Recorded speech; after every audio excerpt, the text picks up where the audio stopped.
Well, today I'm working on an older Stihl 028 AV Wood Boss chainsaw. There's another YouTuber who emailed me a video of his own 028 AV, and I believe it's the same chainsaw. It is a nice chainsaw. It's solidly built. This particular saw here, I believe this is the original blade and chain, and when you look at it, it's in mint condition. Even underneath, it's hardly scratched. Now what I just did to this saw is I took the cover off here, tightened down the cylinder bolts, and checked the impulse line. It's good. The issue with this saw is intermittent. It'll run really good, but sometimes under load, after 30 seconds or so, it dies down, then goes back up. So what I'm going to do is take the carburetor apart. I'm going to replace the carb kit regardless, just to make sure that everything's in tip-top shape. So I'm going to start by removing the air filter cover.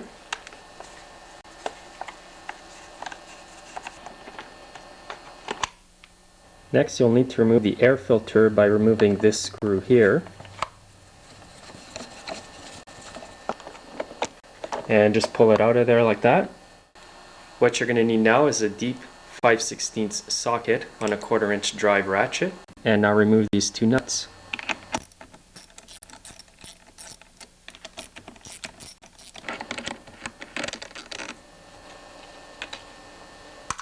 The very first thing I'm going to disconnect is the throttle linkage, so just grab it with pliers, lift it up, and move it to the side like that. And now you can start pulling the carb out. You're going to feel that the impulse line has disconnected itself. That's okay. So there's the impulse line connector, and the line's right here.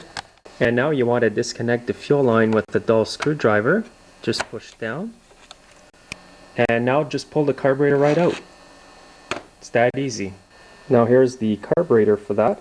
It's a Walbro carburetor. Most newer Stihl saws have a Zama carburetor. And you can usually find the model number of the carburetor on the side here. And this one's a WT16B. And that's what you want to refer to when you go to get a carb kit. Usually the carb kit for this carburetor is a Walbro K10 watt. That includes the needle and all the hardware. If you buy just the diaphragm kit, it's called a D10 watt. So now I'm going to take the carburetor apart. I'm going to start by removing this screw here.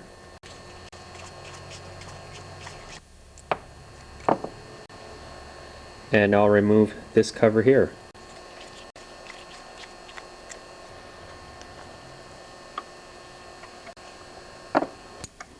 Now you can remove the metering diaphragm and look at your carb. This carb looks really clean. Even the little screen in here looks very clean as well.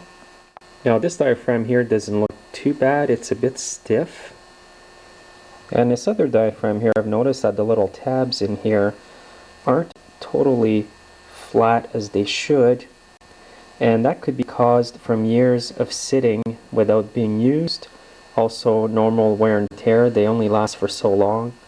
So I'm going to replace them anyways, just to make sure, because the carb kit I'm going to use today doesn't cost that much. The kit I'm going to use today is a D10 watt, and it's an OEM Walbro carb kit. Here are the old diaphragms from the carburetor. Now I'm just going to match them up to those in the kit. You'll notice in the kit there's always extras, so don't worry if there's any extra diaphragms left. So you can just match them up like that. And you can use the blue plastic diaphragm to match up with this one here. Now you'll notice a slight difference between the two is that the old diaphragm has a small hole at the top here and the blue one doesn't. It's not going to matter because this is where it went on the carb and the hole's right here on the old one, so there was no hole under there, so it won't matter. And I'll just show you that on the old one. So you can see it went here, and there's no hole back there, so it doesn't matter if I'm using the blue one. Now these are the diaphragms I got out of the kit, and this is what's left in the new kit, so don't worry about that, they're just extras. The reason they put extras in there is because some carburetors slightly differ, therefore you would have to use a different diaphragm for a different carb. Now if you bought a K10 watt kit or a K20 watt kit, you would have the hardware in there, like the needle lever and the little screen that goes over here. If you were doing a complete rebuild, you would remove the needle and the lever and the pin just by loosening the screw about 3/4 way up. You don't need to completely remove that screw. And then you would pull it out. Don't lose that little spring right here. And you can just dump it like that, and the needle and spring will fall. I only replace the Welsh plug if the carburetor is corroded or if it's been sitting outside in the rain. So in this case, there is no need to remove the Welsh plug. It's really rare that I have to replace those. Next, you would flip your carburetor over, and you could remove the little screen here with the sharp pick. Bring it up. I'm going to reuse it, so I don't want to damage it. There you go. Sometimes these little screens can look clean, but the fuel may have varnicized over the years and it could be plugged. So you want to make sure that these are not plugged up. Next, you'd want to make sure you can see daylight through the hole here. Where the screen goes here, this is the hole that goes to the needle that lets the fuel go in the carb. So that's all clean.